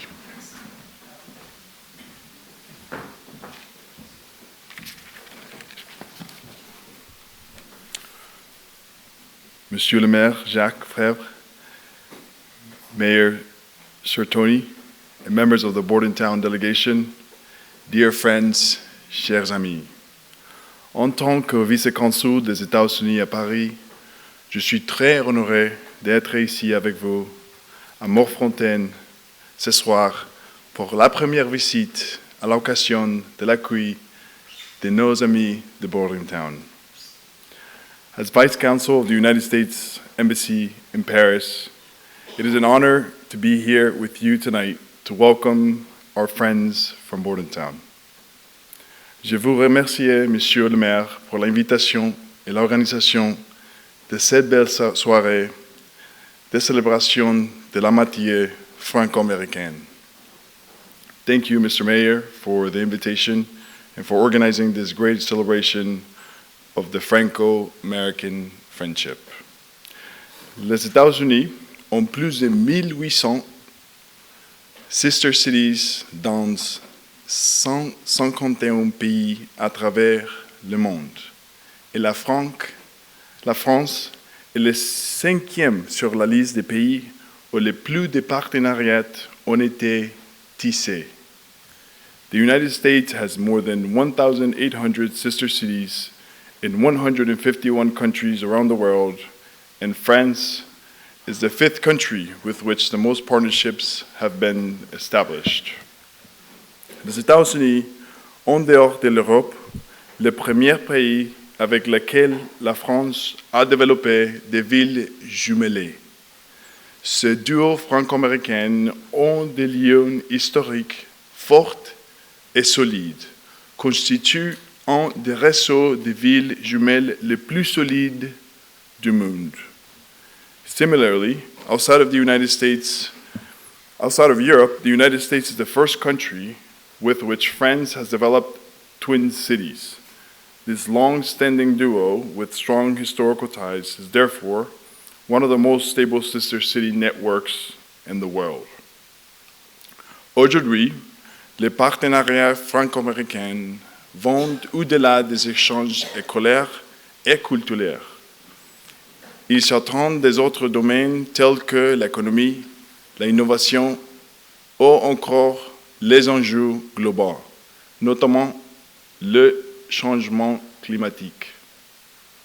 Today, Franco-American partnerships go beyond academic and cultural exchanges and extend to other actors in fields such as the economy, innovation, and global issues, particularly climate change.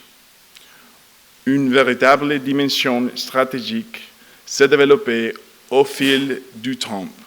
Ces avances permettent d'impulser des projets de coopération, de contribuer au rayonnement des territoires, de gagner en visibilité afin d'être plus attractifs auprès de nouveaux acteurs tels que les entreprises, les touristes ou de nouveaux habitants.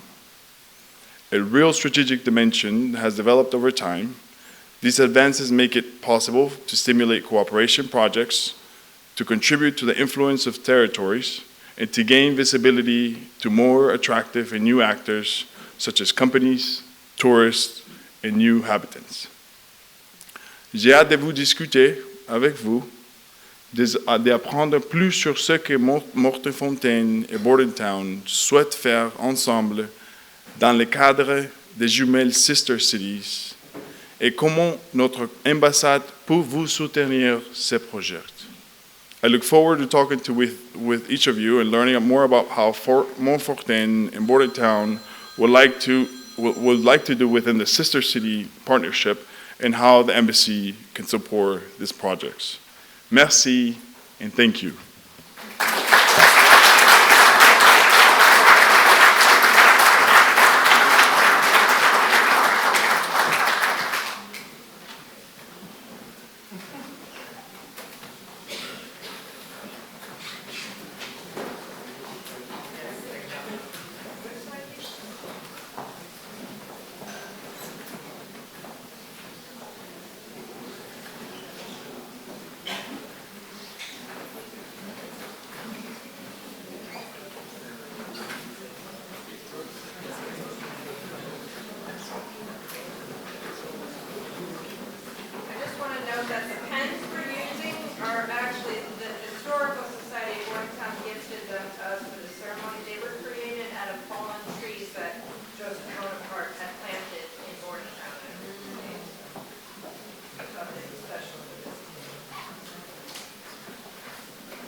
Super.